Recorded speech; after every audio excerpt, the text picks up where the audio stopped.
यो भूतं च भव्यं च सर्वं यश्चाधितिष्ठति स्वर्यस्य च केवलं तस्मै ज्येष्ठाय ब्रह्मणे नमः।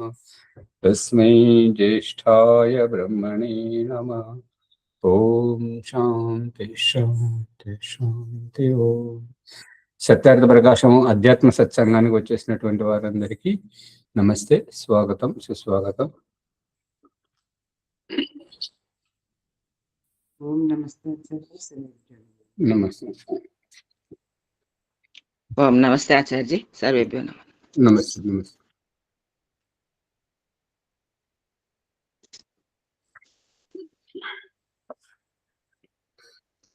భోజరాజు కాళిదాసు అనే విషయము సత్యార్థ ప్రకాశము ఏకాదశ సముల్లాసము 259వ పుటలో చూడండి. విక్రమాదిత్యుని తదుపరి 500 సంవత్సరములు గడిచిన మీదట భోజుడు రాజ్యం అధిష్ఠించెను. అతడు కొంత వ్యాకరణమును కావ్యాలంకారాదులను కొంత ప్రచారం చేసెను. అతని రాజ్యమున గొర్రెలను మేపు కాళిదాసు కూడా కావ్యకర్త అయ్యను. విక్రమాదిత్యుని తర్వాత 500 సంవత్సరాలు గడిచిన మీదట భోజుడు అనేటువంటి రాజు రాజ్యమును అధిష్ఠించి అతడు కొంత వ్యాకరణం, సంస్కృత వ్యాకరణం మరియు కావ్యాలంకారం వంటి వాటిని కొంత ప్రచారం చేశాను. అతని రాజ్యమున గొర్రెలను మేపు కాళిదాసు సైతం కావ్యకర్త అయ్యాను ఈ ప్రభావం వల్ల. అంటే అప్పుడు కావ్యం ఎవరు చూసినా కూడా కవితలు రాయడం, గేయాలు రాయడం అటువంటి ప్రభావం కనబడింది.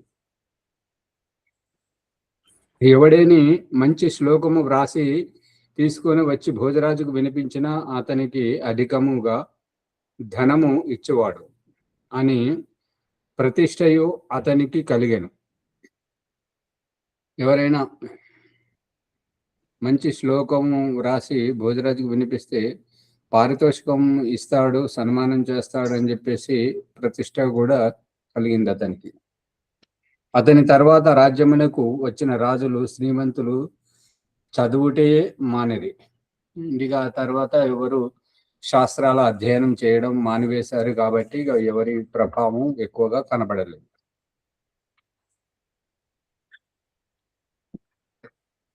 వామ మార్గులకు తర్వాత శంకరాచార్యులకు పూర్వము శైవ శాక్తాది సంప్రదాయములు కొంత వ్యాపించినవి. వామ మార్గుల తర్వాత శంకరాచార్యుడి కంటే ముందు శైవమతం అంటే శివ ప్రాధాన్యము మరియు శాక్తులు అనేటువంటి సంప్రదాయము కొంతవరకు వ్యాపించినవి. కానీ అవి అంతగా బలపడవయ్యే. వామ మార్గులు అంటే ఏంటి ఆచార్య? వామ మార్గులు అంటే వారిది ఒక సంప్రదాయము, అంత సమాజానికి విపరీతమైనటువంటి వ్యవహారం.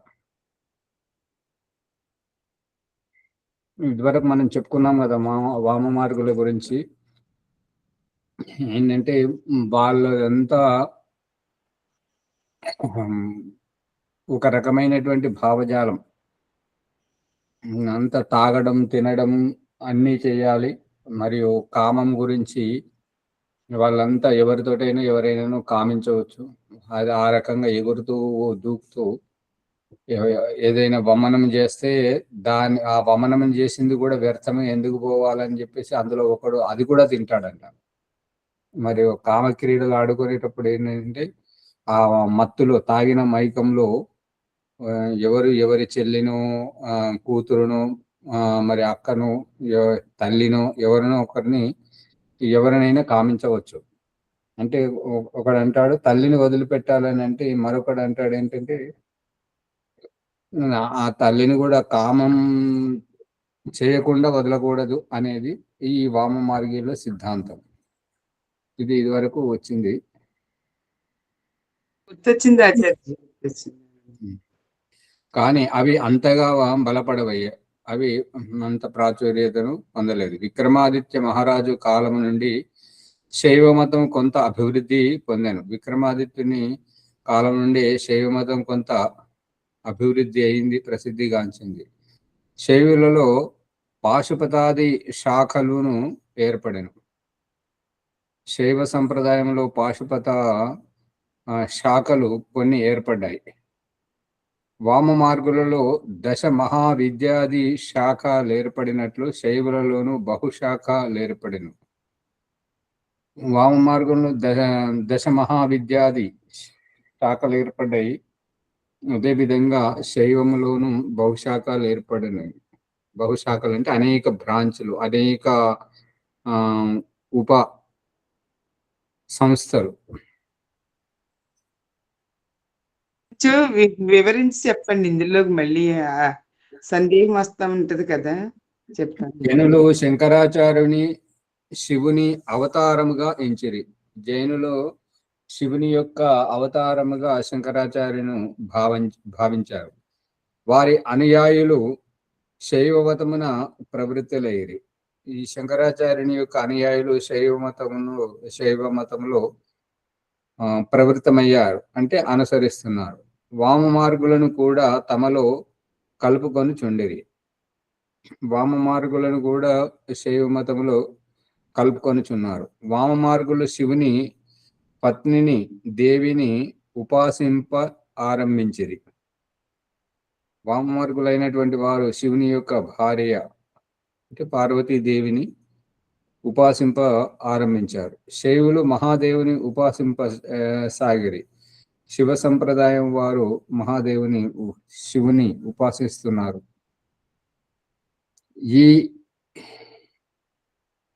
ఈ రెండు రకముల ఇరు తెగల వారును, అంటే రెండు రకాలుగా, ఎవరు వామ మార్గులు మరియు శైవులు, ఈ రెండు రకాల వారును రుద్రాక్ష మాలలు భస్మము నేటికిని ధరించుచున్నారు.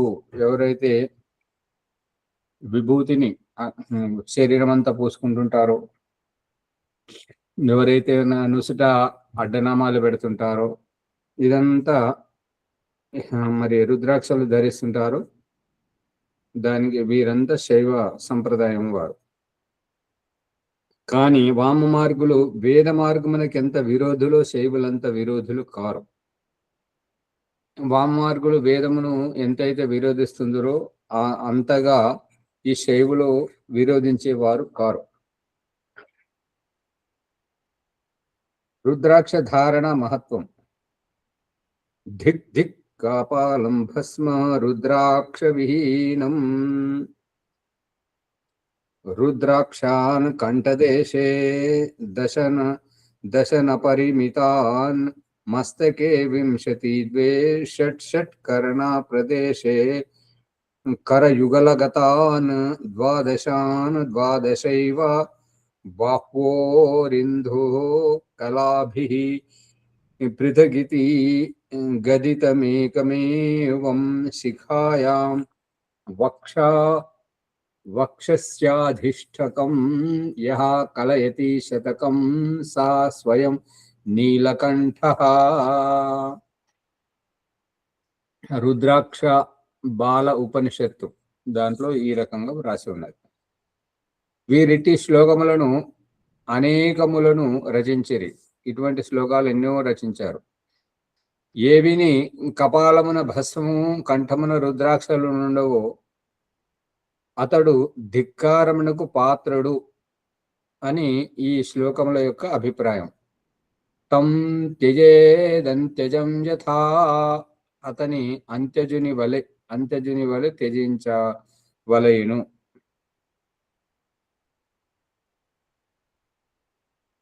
ఈ శ్లోకంలో జాబాల అని వచ్చింది ఆచార్య. రుద్రాక్ష జాబాల ఉపనిషత్తు.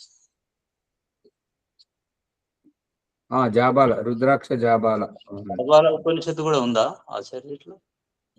ఇక మరి దయానంద సరస్వతి చెప్తున్నాడు కదా. అవునవును. ఇంతకుముందు జాబాల్ అనే పదం అపూర్వం. అంటే జాబాలుడు కూడా పండితుడై ఉపనిషత్తు రాసిందేమో, కావచ్చు. దాంట్లో ఆశ్చర్యమేముంది. అదే జాబాల్ అనేది మనం ప్రసంగంలో చెప్పుకున్నాము ఇంత పూర్వము. వీరిటి ఇది చాండాలని వలె దూరమున ఉంచవలెను.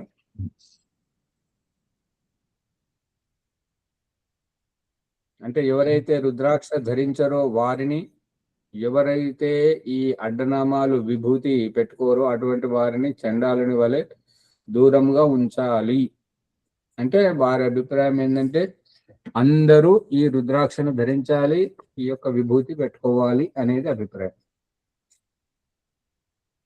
కంఠమున 32, శిరస్సున 40, కర్ణములందు 6, చేతులకు 12, భుజములందు 16, శిఖలో 1, హృదయమున 108 రుద్రాక్షలు ధరించువాడు సాక్షాత్తుగా నీలకంఠుని సదృశుడగును.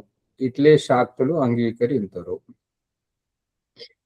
కంఠమున 32 ధరించాలి, శిరస్సులో 40, చెవులకు 6, చేతులకు 12, భుజములకు 16, శిఖ అంటే జుట్టు ముడేసుకుంటారు కదా, దాంట్లో 1, హృదయమున 108 రుద్రాక్షలు ఎవరైతే ఇప్పటికి కూడా అట్లనే ఆచార్య ఉపదేశమైన వాళ్ళకి అట్లా అదే ఉంటది. అవును, అందుకే ఇప్పటికీ కూడా ఇవి సాక్షాత్గా ఈ రకంగా ధరించేవాడు నీలకంఠుని సదృశుడు అవుతాడని చెప్పేసి ఈ విధంగా శాక్తులు అంగీకరిస్తారు. భగలింగ పూజ.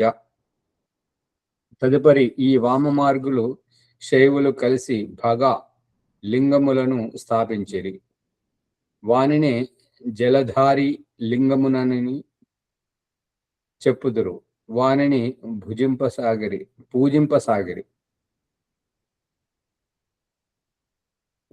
ఈ వామ మార్గులు శైవులు ఇద్దరు కలిసి భగ అంటే ఏంటో మరి తెలియదు, లింగములను స్థాపించిరి. వానినే జలధారి లింగమునని చెప్పుదురు. వానిని పూజింపసాగిరి. ఇట్టి పిచ్చి పని ఎందుకు చేయుచున్నాము అని కొంచెము లజ్జయైనను ఆ నిర్లజ్జులకు కలగదయ్యే. అంటే భగ అంటే దీని ద్వారా ఏం తెలుస్తుందంటే భగ అంటే సంతానోత్పత్తిని కనేటువంటి స్త్రీ శరీర ఉపస్థేంద్రియం. మరి లింగము అని అంటే పురుష శరీరం. ఈ రకంగా కలిగినటువంటిది వాళ్ళు పూజిస్తున్నారు. అందుకనే ఇటువంటి ఆ స్త్రీ శరీర లింగము పురుష శరీర లింగమును పూజింపడము పిచ్చి పని ఎందుకు చేయుచున్నాము అని కొంచెం కూడా లజ్జ అంటే సిగ్గు లేనటువంటి వారు ఆ సిగ్గు లేని వారికి ఈ రకంగా సంకోచం లేదు అనేటువంటిది అభిప్రాయం. అందువలననే ఒక కవి స్వార్థి దోషం నా పశ్యతి, స్వార్థపరుడు దోషమును చూడడు అని సామెత. ఉడివెను అంటే సామెత. స్వార్థపరులు తమ స్వార్థమును సిద్ధింపజేసుకొనుటకు దుష్ట కార్యములను కూడా శ్రేష్టములుగా ఎంచి దోషములను చూడరు. రాతి విగ్రహములను భగలింగములను పూజించుటయందే ధర్మార్థ కామ మోక్షముల సిద్ధిని ఎంచుచున్నారు. అంటే లింగము అంటే కేవలం అది కావచ్చు, భగ అంటే స్త్రీ పురుష లింగములు కలిసేటువంటివి. ఇవి ఇప్పుడు అన్ని చోట్ల కనబడుతున్నాయి కదా, ఆ రకంగా కావచ్చు. భోజరాజున ఆచార్య గారు నుడివేను అంటే చెప్పాను అని అర్థం వస్తుంది ఆచార్య గారు, సామెత అని కాదు. అదే ఇప్పుడు చెప్పిందే కదా దానికి సామెత తయారయ్యేది. ఏదైతే స్వార్థి స్వదోషం నైవ పశ్యతి అనేది పూర్తి వాక్యం. అంటే ఎవరైతే స్వార్థమును చూసుకుంటారో వారు ఏం చేస్తున్నారో వాళ్ళ తప్పును వాళ్ళు పట్టుకోరు, వాళ్ళ తప్పును వాళ్ళు చూడరు. ఎవరైనా వాళ్ళను తప్పుపడితే తప్పుపట్టే వారిని, వాళ్ళ తప్పును ఎత్తి చూపే వారిని తప్పుపడతారు. అవునా ఆచార్య, అవును. నిన్న ఒక వ్యక్తితోటి మాట్లాడినాం. మరి ఆశ్రమం పరిస్థితి ఏ రకంగా ఉన్నది, ఎట్లున్నది అని అంటే అతను ఏమంటున్నాడు అంటే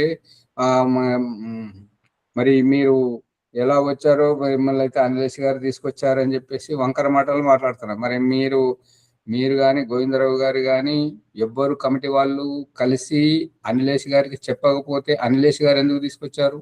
మరి తీసుకొచ్చినప్పుడే మేము చెప్పలేదు, మా ఇక్కడికి ఎందుకు తీసుకొస్తున్నారని చెప్పేసి ఎందుకు అనలేదు అని అంటే మాట్లాడాడు. మళ్ళీ నన్ను పిలిపించినప్పుడు మళ్ళీ రెండవసారి రావద్దని ఎందుకు చెప్పలేదు? మరి నన్ను వచ్చి చూసి పొమ్మని చెప్పేసి తీర్మానం చేశారు కదా, ఎందుకు అని అంటే మాట్లాడరు. అంటే ఈ స్వార్థపరులు ఏంటంటే వాళ్ళు ఏం చేస్తున్నారో వాళ్ళకి తెలియదు. ఈ మూర్ఖత్వం ఎందుకు పెరుగుతుంది అంటే పెరగడానికి. ఏది మాట్లాడాలో ఎంత దానికి సమాధానం లేదు కదా ఆచార్య. ఆ మాటకు సమాధానం లేదు కాబట్టి సప్పుడు ఎక్కుకుంటారు. మరి ఇరుక్కపోతున్నారు కదా, అందుకని మాట్లాడు అంతే. అంటే ఏది జరిగినా మన మంచిగా జరగబోతుంది అనేది మంచి సంకేతం. వదిలించినా మంచిదే, నడిపించినా మంచిది. ఏది జరిగినా మంచి జరగబోతుంది అనేది మూర్ఖత్వానికి తెరబడబోతుంది అనేది అభిప్రాయం. ఎందుకు పిలుచుకొచ్చారు దాన్ని చెప్పేసి మరి ఇంతవరకు ఖర్చు పెట్టింది ఎక్కడికక్కడ లెక్క కట్టేసి ఇచ్చేస్తే మనం వెళ్ళిపోతాం కదా. మరి వీళ్ళు పట్టుకొని పాకులాడుతున్నాం ఏంటిది? అందుకని అది స్వార్థపరులు అనేటువంటి వాళ్ళు ఇంకా వంకర మాటలు ఏం మాట్లాడతారు అని అంటే ఇది ఎవరికి రాసిచ్చేది లేదు, ఎవరిది కాదు అని అంటే ఓంప్రకాష్ ఏమన్నానంటే భోజరాజు అలెగ్జాండర్ కానీ సికిందర్ కానీ వాళ్ళు చనిపోయేటప్పుడు అలెగ్జాండర్ సికిందర్ అనేది పేరు ఒకటే, వ్యక్తి ఒకటే, పేర్లు వేరు వేరు. అయితే అతను ఏమంటాడంటే నేను విశ్వ విజేతను అయ్యాను కదా, చనిపోయినప్పుడు నన్ను పాడ మీద ఎత్తుకుపోయేటప్పుడు నా చేతులు బయట పెట్టండి అని అంటాడు. ఎందుకు బయట పెట్టాలి అని అంటే దాని సందేశం ఏంటంటే నేను విశ్వ విజేతనే అయ్యాను కానీ పోయేటప్పుడు ఏమీ తీసుకుపోవట్లేదు అనేది. ఇప్పుడు ఈ భోజరాజు కథలో కూడా అదే ఉందన్నట్టుగా. ఆ రకంగా అంటే ఎవ్వరు ఏది కట్టకపోరు కానీ మంచి జరగడానికి అడ్డుపడేటువంటి ఈ స్వార్థపరులకు తగిన శాస్తి భగవంతుడు చేస్తాడు. చూస్తున్నాడు కదా నిరీక్షణగా. మంచి పనికి అడ్డుపడుతున్నారు కానీ స్వార్థపరంగా నమ్మక ద్రోహం, మోసం చేయడానికి, దొంగతనం చేయడానికి దానికి మాత్రం వెనకాడట్లేదు. అందుకని ఇది వాళ్ళకి తగిన శాస్తి జరుగుతుంది. ఇప్పుడు కాకపోయినా తర్వాత అయినా జరుగుతుంది. ఎట్లా జరుగుతుంది అంటే వాళ్ళు ఇంకా జీవితంలో మంచి పనికి అడ్డుపడకుండా చేస్తాడు దేవుడు. శిక్ష తప్పనిసరిగా ఎవరెవరైతే పొరపాటు చేస్తారో వారందరికీ శిక్ష ఉంటుంది. ఇక మన ప్రకరణంలోకి వస్తే భోజరాజునకు తదుపరి జైనులు తమ మందిరములందు మూర్తులు స్థాపించి వాని దర్శన స్పర్శనాదుల కొరకు రాకడ పోకడ సాగించారు. అప్పుడు ఈ పోపులు శిష్యగణము కూడా ఆ మందిరములకు పోదడిగిరి. ఎందుకు పోతున్నారు అని అంటే అక్కడ వాటిని పూజ చేస్తే వీరికి కట్న కారకాలు వస్తున్నాయి కాబట్టి నెమ్మదిగా ఆ రకంగా. మరియు పశ్చిమ దేశముల నుండి ఇతర మతముల యవనులు ఆర్యావర్తమునకు రాబోదొడగిరి అంటే రాకపోకలు సాగించారు. అప్పుడు పోపులు ఈ శ్లోకమును రచించిరి. స వదేత్ యావనీం భాషాం ప్రాణైః కంఠగతైరపి హస్తిన తాడ్యమానోపి నా గచ్చేత్ జైన మందిరం. భవిష్య పురాణం. భవిష్యం అంటే భవిష్యత్ అంటే భవిష్యం అంటే రాబోయే కాలం. ఆ? రాబోయే కాలం, రాబోయే కాలం. ముందర జరగబోయేది భవిష్యత్ అంటే. అంటే అర్థమవుతుందా? అంటే పరిణామము. అమ్మగారు పరిస్థితి ఏంటి? రాబోయేదాన్ని ఇప్పుడే చెప్తున్నాడు అని అంటే వచ్చిందన్నట్టే కదా, వచ్చిందన్నట్టే కదా. అని చెప్తున్నారు, పుస్తకాలు రాశారు, దయానంద సరస్వతి గారి చేతికి అందింది, వారు ఇక్కడ ప్రమాణము చూపిస్తున్నారు కదా. ఇంటికి రాబోయేది ఎట్లయితుంది? అంటే చేసిన దాన్ని బట్టి వచ్చేది ఇప్పుడే తెలియచేయటం పరిణామం. అంటే అది వర్తమానం అయి ఉండాలి కదా, భవిష్యత్తు. అవును. ఎంతటి దుఃఖము ప్రాప్తించినను ప్రాణములు కంఠగతములైనను మృత్యు సమయ మాసన్నమైనను యావని మ్లేచ్ఛ భాషను నోట నుచ్చరింపరాదు. ఎంతటి దుఃఖము ప్రాప్తించినా సరే, అంటే ఎంత పెద్ద దుఃఖం వచ్చినా సరే, ప్రాణములు కంఠగతం అంటే ఇక కొన ఊపిరితో ఉన్నను సరే, మృత్యు సమయము ఆసన్నమైన అయినా సరే, యావని మ్లేచ్ఛ భాషను, యవనుల అంటే ఈ యొక్క తురుకల యొక్క మ్లేచ్ఛ భాషను నోట ఉచ్చరింపరాదు, మాట్లాడకూడదు. ఉన్మత్త గజము పిచ్చిపట్టిన ఏనుగు చంపుటకు వచ్చినప్పుడు జైన మందిరమునకు వెళ్ళిన ప్రాణములు దక్కున అవకాశం ఉన్నను జైన మందిరమున అడుగిడరాదు. అంటే ఉన్మత్త పిచ్చిపట్టినటువంటి ఏనుగు వచ్చి చంపుటకు వచ్చినప్పుడు ఆత్మరక్షణ గురించి పక్కన జైన మందిరం ఉంటే ఆ జైన మందిరంలోకి వెళితే ప్రాణం దక్కుతుంది అని అవకాశం ఉన్నా సరే జైన మందిరంలోకి వెళ్ళగరాదు అనేది అభిప్రాయం. అనగా జైన మందిరమున దూరి ప్రాణములు దక్కించుకొనుట కంటే ఏనుగునకు ఎదురేగి చచ్చుట శ్రేయస్కరమని భావము. వారు తమ శిష్యులకు మిక్కిలి చిత్రముగా ఉపదేశింపసాగిరి. ఈ విధంగా వారు పోపులు తమ శిష్యులకు ఈ రకంగా చెప్తున్నారు, నువ్వు చావనైనా చేస్తే మంచిదే గాని జైన మందిరములకు నీ ఆత్మరక్షణ గురించి ఏమాత్రం వెళ్ళకూడదు అని. ఇక దీంట్లో దాపరికం ఏమున్నది? వరలక్ష్మి గారు ఇంకా విడమర్చి చెప్పండి అంటున్నారు. ఎవరేని మీ మతమునకు ప్రమాణ గ్రంథం ఏదైనా ఉన్నదా అని అడిగినా లేకేమి ఉన్నది అని చెప్పి మార్కండేయ పురాణమును చూపసాగిరి. అందలి వచనములను చదివి వినిపించేడు వారు దుర్గా పాఠమున దేవీ వర్ణనము వ్రాయబడి ఉన్నది, దానిని వినిపించేడు వారు. భోజరాజు రాజ్యము చేయు కాలమందు ఎవరో శివపురాణము మార్కండేయ పురాణము వ్రాసి వ్యాసుని నామముతో ప్రచారమునకు తెచ్చిరి. భోజరాజుకి విషయము తెలిసినప్పుడు వానిని వ్రాసిన పండితులకు హస్తఛేదన దండనము విధించెను. ఈ యొక్క భోజరాజు ఎంత మంచివాడో చూడండి.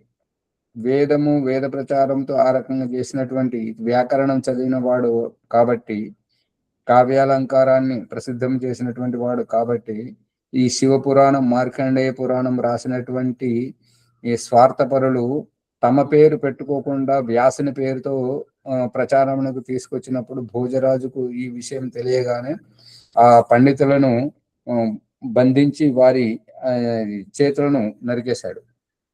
అంతేగాక వారిని ఇట్లా ఆదేశించాను, మీరేదేని కావ్యం వ్రాసినా అది మీ పేరుతోనే వ్రాయుడు. ఇప్పుడు మీరు ఏది రాసినా కూడా మీ పేరుతో ఉండాలి, కానీ వ్యాసుని లాంటి గొప్ప ఋషి మహర్షుల పేరుతోటి ఎందుకు రాస్తున్నారు? ఋషుల మునుల పేర వ్రాయవలదు. ఈ భోజరాజు రచించిన సంజీవిని నామకమగు ఇతిహాసమున ఈ విషయము అంకితము చేశాను. భోజరాజు సంజీవిని పేరు కలిగినటువంటి ఒక గ్రంథాన్ని చరిత్రను రాశాడు. ఆ చరిత్ర పుటలలో ఈ విషయాన్ని ఈ రకంగా ఎవరైతే ఏ గ్రంథంలో అయితే రాస్తుంటారో తమ పేర్లతోటే ఉండాలి, కానీ ఋషిమునుల పేర్లతో ఉండకూడదు అనేది అభిప్రాయం. ఈ గ్రంథమును లకునాకు సంబంధించిన రావు సాహెబ్ అతని గుమాస్తా రామదయాలు చౌబే తమ కన్నులతో చూచి ఉండిరి. అంటే ఈ సంజీవిని అనే గ్రంథం దయానందుని చేతికి రాలేదు. రావు సాహెబ్ అనే గుమాస్తా రావు సాహెబ్ యొక్క గుమాస్తా రామదయాలు చౌబే గారు చూశారంట కన్నులతో. వ్యాస మహర్షి 4400 శ్లోకములు, వారి శిష్యులు 5600 శ్లోకములు, మొత్తం 10,000 శ్లోకములతో భారతము వ్రాయబడినట్లు భారతము నందే స్పష్టంగా వ్రాయబడి ఉన్నది. మహారాజు విక్రమాదిత్యుని కాలమున 20,000 శ్లోకములతోనూ అతని తండ్రి గారి సమయమున 25,000 శ్లోకములతోనూ, నేను రాజ్యము చేయు కాలమున 30,000 శ్లోకములతోనూ కూడి ఉన్న మహాభారతము లభించుచున్నదని మహారాజు భోజుడు చెప్పి ఉన్నాడు. ఆ మహాభారతం ఇట్లే పెరుగుచూ పోయినచో అది ఒక ఒంటె బరువు గ్రంథము కావచ్చును. ఒంటె అంటే లొటపెట అంటారు కదా, ఆ లొటపెట అనేది ఏ రకంగా ఒంటెకు వర్తిస్తుందో తెలియదు.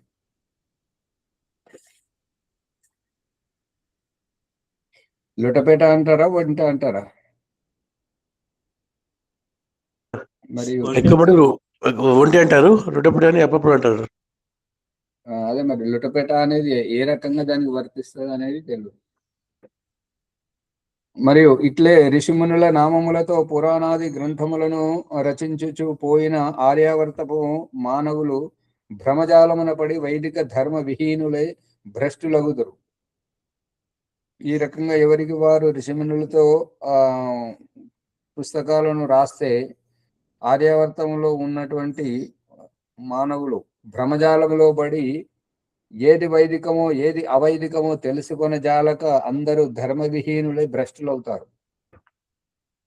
దీనిని బట్టి చూసిన భోజరాజునకు కొంత వైదిక సంస్కారములు ఉన్నట్లు విదితమగుచున్నది.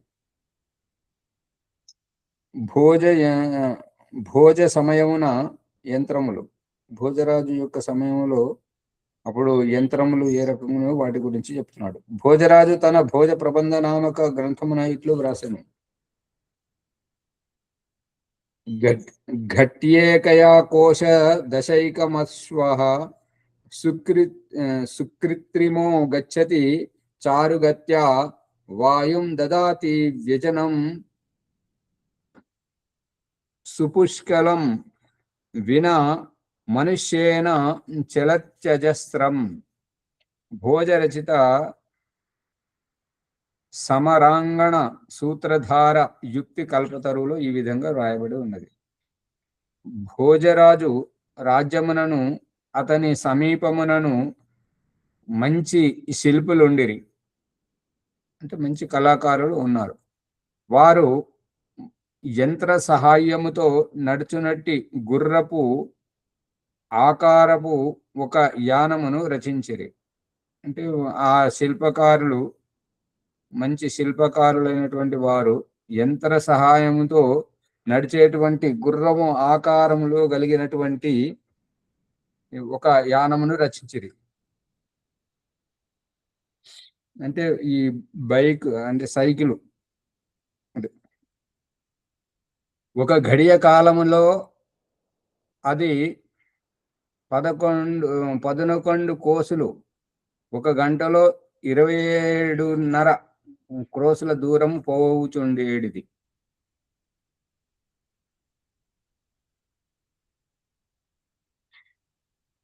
అంటే సైకిల్ దొరికితే ఇంత దూరం పోతారు కదా, బైక్ అయితే ఎక్కువ పోతుంది కదా, ఒక గంటకు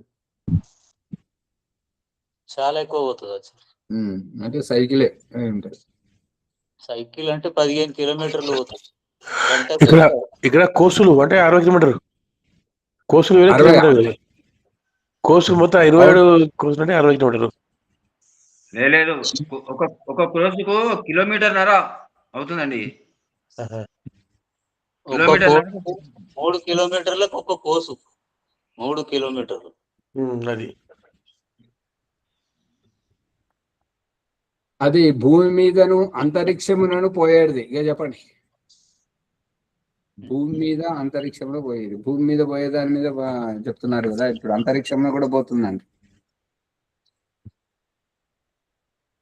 రెండింటి పైన, భూమి పైన అంతరిక్షంలో ఒకటే వాహనం 2 రకాలుగా నడుస్తుంది. అంటే మరి అది పుష్పక వాహనం అయి ఉంటది కదా. అది వాహనం, అది గాలిలో తిరిగేది పుష్పక విమానం.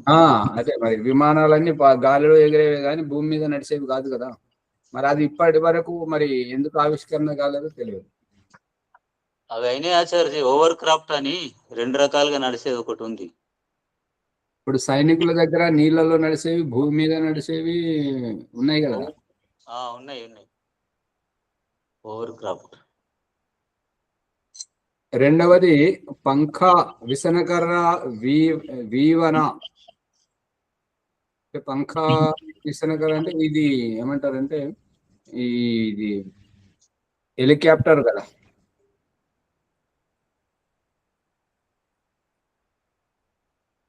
అదియో యంత్ర సహాయముతో నడిచి పుష్కలముగా వాయు సంచారం చేసేటిది.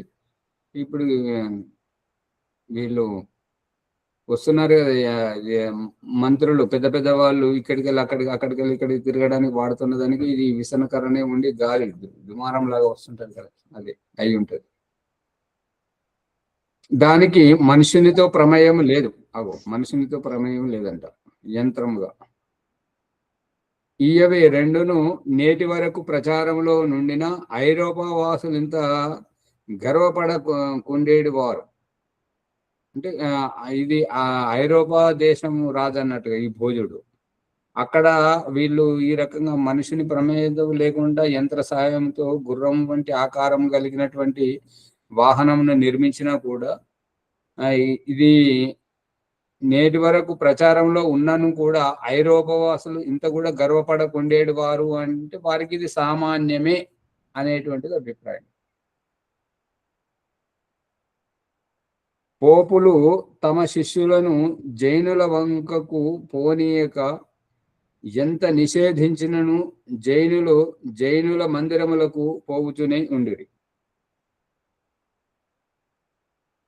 ఈ పౌరాణికులు తమ శిష్యులను జైనుల వంకకు పోనీయక ఎంత వద్దన్నా కూడా, ఇప్పుడు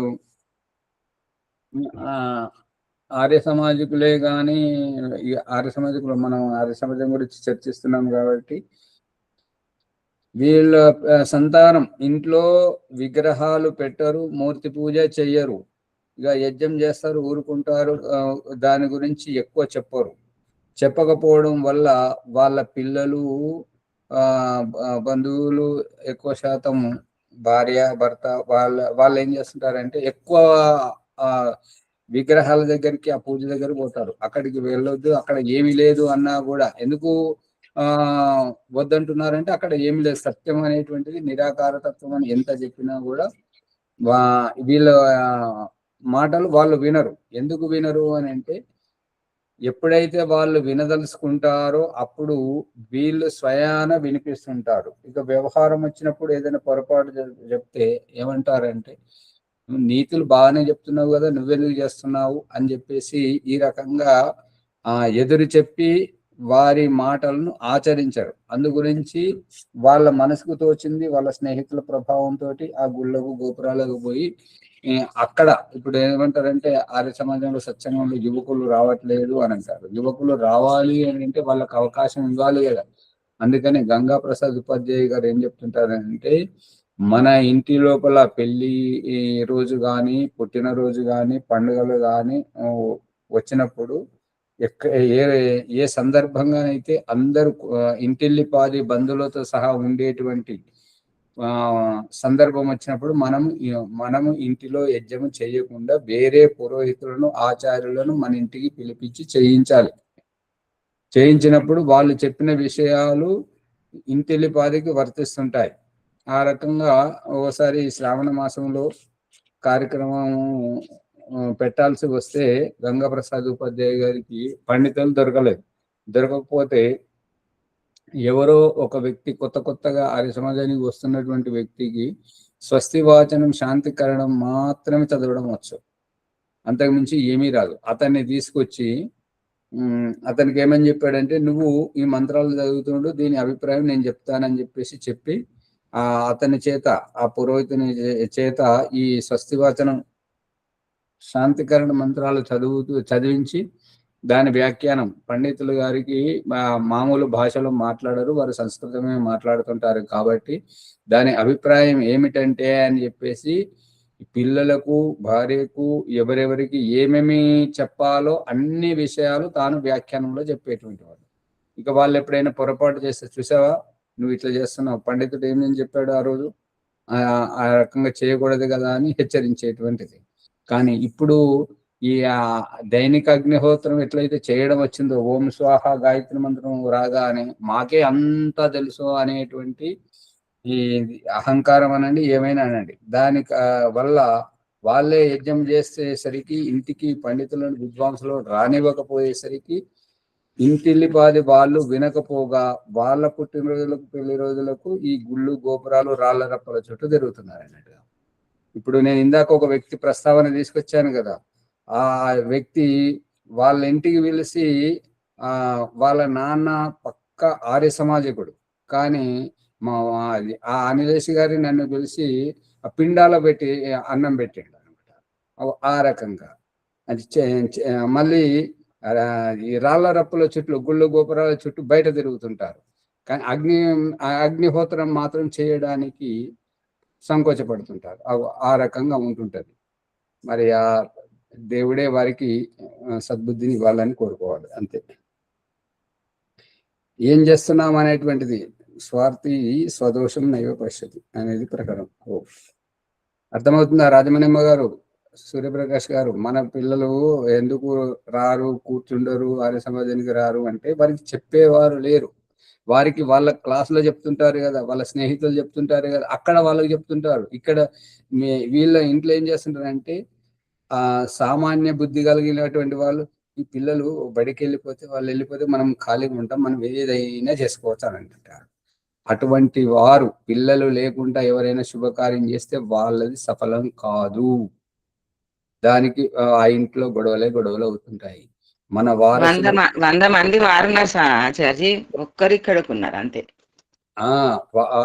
మన పిల్లలకు మన సంస్కారాలు నేర్పించకపోతే వాళ్ళు లవ్ జిహాద్ పేరుతో ఒక రకంగా, మత మార్పిడి పేరు మీద వాళ్ళు అక్కడ చెప్తున్నారు కదా, వాళ్ళు చెప్పేది నచ్చుతుంది, అందుకే వాళ్ళు చర్చిలకు పోతారు, గుళ్ళకు పోతుంటారు. ఇక మనకు అవసరం వచ్చినప్పుడు ఇంట్లో ఉండరు అంటే, లేదు మాకు స్పెషల్ క్లాస్ ఉన్నది, మాకు ఎగ్జామ్ ఉన్నది, మాకు నోట్స్ రాసుకోవాలి అని ఈ రకంగా సాకులు చెప్తారు. ఆ సాకుల వెనుక ఉన్న కొంతమంది ఆ చర్చి అసలనే జరగబోయేది దూరాలోచన ఉండదు ఆ చర్చి. అదే రజనీ అమ్మగారు ఎంత బాధపడుతున్నారంటే ఈ విషయంలో. మరి పిల్లల్ని వదిలిపెట్టాలి ఆచార్య గారు, ఎందుకు వదిలిపెట్టాలి? మన ప్రయత్నం మనం చెయ్యాలి. మనము మన దగ్గర ఉన్నటువంటి విలువైనటువంటి జ్ఞానాన్ని వాళ్ళకు అందించడానికి ప్రయత్నం చేయాలి. వాళ్ళు ఇప్పుడు కాకపోయినా ఎప్పుడో ఒకసారి ఆలోచిస్తుంటారు మనం చెప్తూ ఉన్నప్పుడు. మనం అసలే చెప్పకుండా వదిలేస్తే మాత్రం వాళ్ళు మన గడప దాటిపోతుంటారు. ఆ రకంగా ఈ లవ్ జిహాద్కు కారణం, ఈ మత మార్పిడికి కారణం ఆ రకంగా ఉంటుంటది.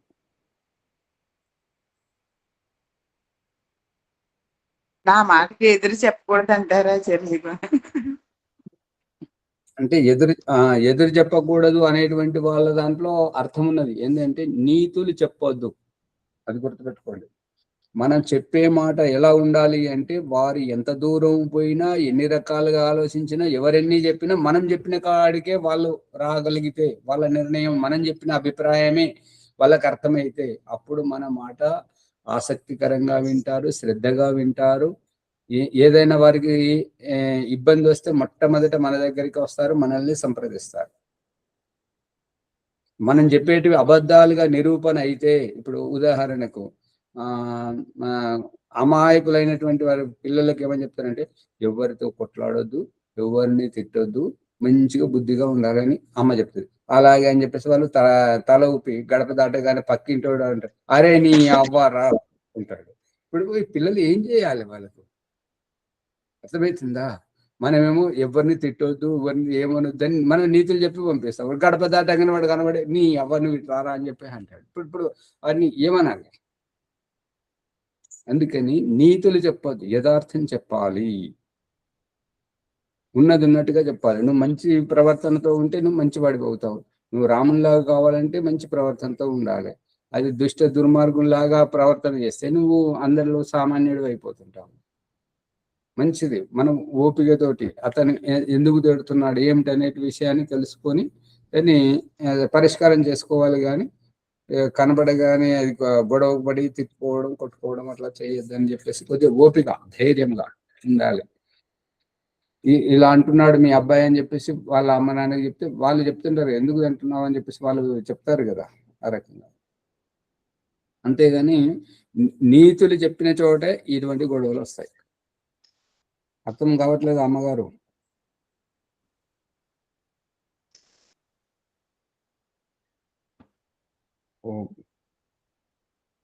ఎవరికి అర్థం కావట్లేదంటే దేవుడా ఊరికే అర్థమవుతుంది ఆచార్య.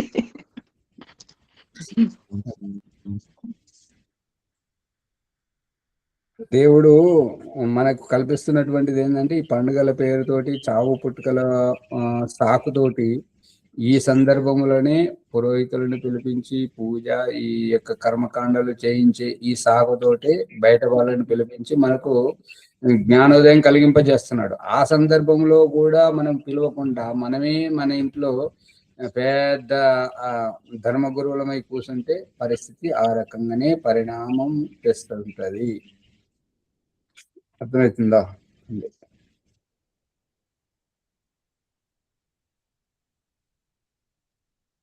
తెలుసు అనుకున్నప్పుడే ఆచార్య ఏది ఎదురయ్యేది అంతా కొట్టి తెలుసు.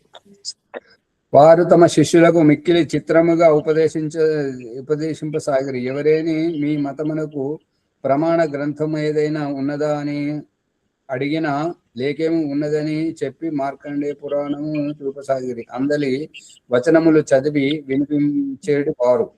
దుర్గా పాఠమున దేవీ వర్ణనము వ్రాయబడి ఉన్నది, దానిని వినిపించేడు వారు. భోజరాజు రాజ్యము చేయు కాలమందు ఎవరో శివపురాణం, మార్కండేయ పురాణం రాసి వ్యాసం, ఇదంతా అయిపోయింది కదా.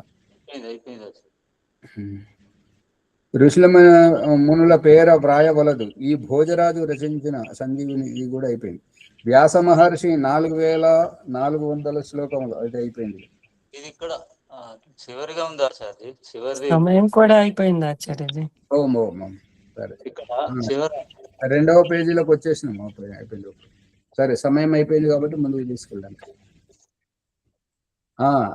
వీరు సత్యారెడ్డి గారు కామెంట్ పెట్టారు పంచకోశముల గురించి, చూడండి. దానికి వారు ఇదివరకు ఈ ఆశ్రమంలో ఉండి వెళ్ళినటువంటి వారే. వారికి సమాధానం చెప్పి మీరు ఏదైనా సందేహం ఉంటే రండి, ఆన్లైన్లోకి వచ్చి సమాధాన పరచుకోండి అని చెప్పాను. మీరు కూడా చూడచ్చు. ఓం సర్వేభ్యో నమస్తే. ఈనాటి సత్సంగ పాఠం సత్యార్థ ప్రకాశం ఏకాదశ సముల్లాసం నుండి భోజరాజు కాలం నాటి విషయాలను మనం తెలుసుకున్నాం. అతడు సాహిత్య ప్రియుడని, వ్యాకరణము, కావ్యాలంకారము బాగా అభిరుచి గలవాడని, అదే కాలంలో కాళిదాసు కూడా ఉన్నాడనే విషయాలను ఈ ఎపిసోడ్ ద్వారా తెలుసుకున్నాం. తర్వాత వామ మార్గులు వేద మతమునకు విరోధులనే విషయాన్ని కూడా ఈ ఎపిసోడ్ ద్వారా తెలుసుకున్నాం. భోజరాజుకు కొంత వైదిక మతం అభిరుచి ఉన్నట్లు తెలుస్తుందని విన్నాం. అదేవిధంగా భోజరాజు సమయంలో అనేక యంత్రాలు ఏమున్నాయనే విషయాలను కూడా ఈ ఎపిసోడ్లో తెలుసుకున్నాం.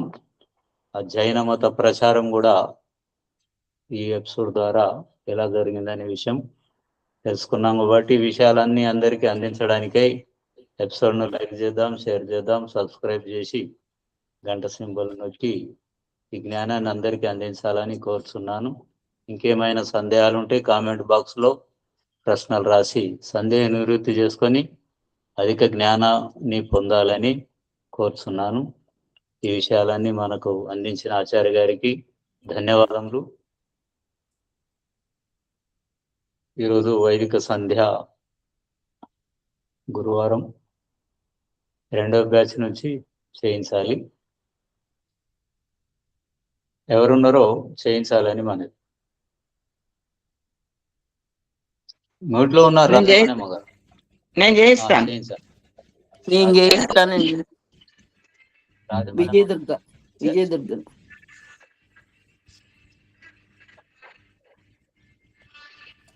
చేయిస్తారమ్మా?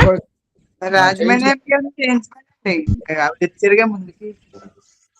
రాజమణమ్మ గారు అట్లాగే. ఓం ఓం ఓం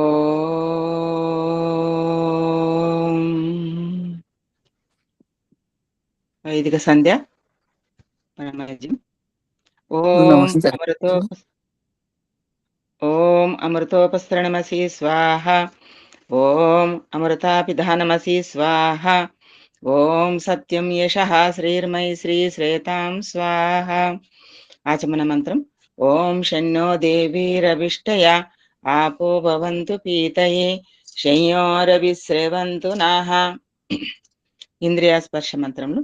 ఓం వాక్ వాక్, ఓం ప్రాణ ప్రాణః, ఓం చక్షు చక్షుః, ఓం శ్రోత్రం శ్రోత్రం, ఓం నాభిః, ఓం హృదయం, ఓం కంఠః, ఓం శిరః, ఓం బాహుభ్యాం యశోఫలం, ఓం కరతల కరపృష్ఠే.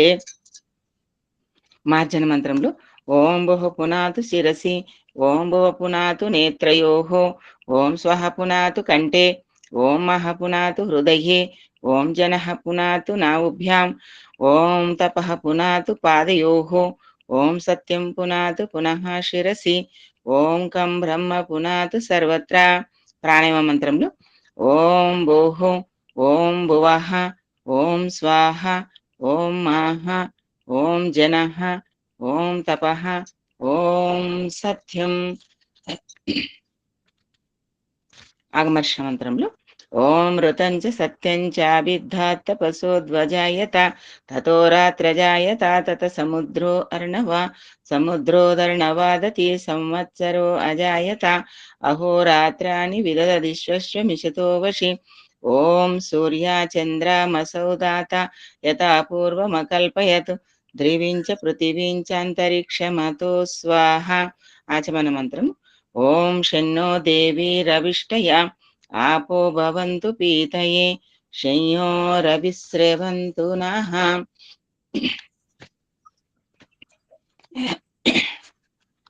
మనసా పరిక్రమా మంత్రం.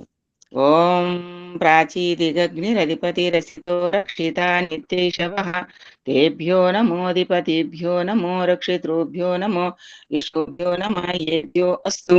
యోస్మాన్ ద్వేష్టియం వయం దిష్మస్తంభోజంబే దద్మః.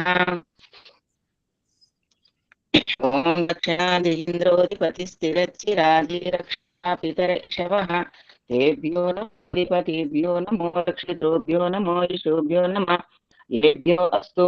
యోస్మాన్ ద్వేష్టియం వయం దిష్మస్తంభోజంబే దద్మః. ఓం ప్రతిచిదిగ్వర్ణోధిపతి పృథాకో రక్షితాన్నమిషవః ఏభ్యో నమోధిపతిభ్యో నమో రక్షితృభ్యో నమో ఇషుభ్యో నమః ఏభ్యో అస్తు. యోస్మాన్ ద్వేష్టియం వయం దిష్మస్తంభోజంబే దద్మః. ఓం దిచిదిగ్ సోమో అధిపతి స్వజో రక్షితా శనిర్షవః ఏభ్యో నమోధిపతిభ్యో నమో రక్షితృభ్యో నమో ఇషుభ్యో నమః ఏభ్యో అస్తు. యోస్మాన్ ద్వేష్టియం వయం దిష్మస్తంభోజంబే దద్మః. ఓం ధ్రువాదివిష్ణురధిపతి కల్మాష దీర్ఘో రక్షితా దీర్ఘేశవః ఏభ్యో నమోధిపతిభ్యో నమో రక్షితృభ్యో నమో ఇషుభ్యో నమః ఏభ్యో అస్తు. యోస్మాన్ దృశ్యం వయం దిష్మస్తంభోజంబే దద్మః. ఓం ఊర్ధ్వాదిగుబృహస్పతిరధిపతి చిత్రో రక్షితా వర్షమిషవః తేభ్యో నమోధిపతిభ్యో నమో రక్షితృభ్యో నమో ఇషుభ్యో నమః ఏభ్యో అస్తు. యోస్మాన్ దృశ్యం వయం దిష్మస్తంభోజంబే దద్మః. ఉపస్థానాంతరం. ఓం జాతవేదస్య సునవామ సోమమారాధీయతో నిదహాతి వేదః సనః పర్షదతి దుర్గాని విశ్వనావీవ సింధూం ధృతాదగ్నిః. ఓం చిత్రం దేవానముదగాదనీకం చక్షుర్మిత్రస్య వరుణస్యాగ్నే అప్రధ్యావా పృథివీ అంతరిక్షం సూర్య ఆత్మా జగతస్తసుషచ్చ.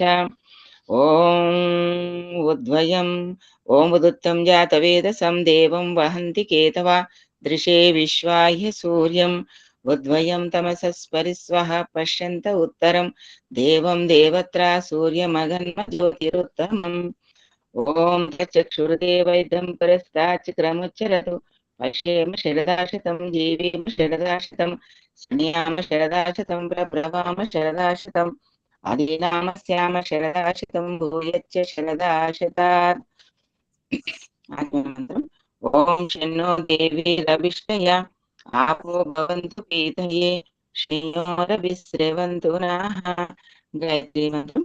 ఓం భూర్భువస్వః తత్సవితుర్వరేణ్యం భర్గో దేవస్య ధీమహి ధియో యో నః ప్రచోదయాత్. సమర్పణ మంత్రం.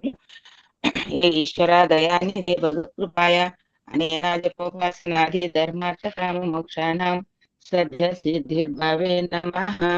ఓ పరమేశ్వర, నీవు గొప్ప దయగల వాడవు. నీ కృపా కటాక్షంకి మేము చేసేటువంటి శుభకర్మలకి ధర్మార్థ కామ మోక్షాలను మాకు వెంటనే సిద్ధింపజేయము తండ్రి. నమస్కారం. ఓం నమః శంభవాయ చ మయోభవాయ చ నమః శంకరాయ చ మయస్కరాయ చ నమః శివాయ చ శివకరాయ చ. ఓం శాంతి శాంతి శాంతి. ఇది వైద్య సంధ్య బ్రహ్మయుద్ధం. ఓం నమస్తే ఆచార్య. ఓం నమస్తే. సర్వేభ్యో నమః. నమస్తే నమస్తే. ఓం ఒక్క నిమిషం. రామలే నిన్న ఫోన్ చేశారు, మరి నేను చూసుకోలేదు.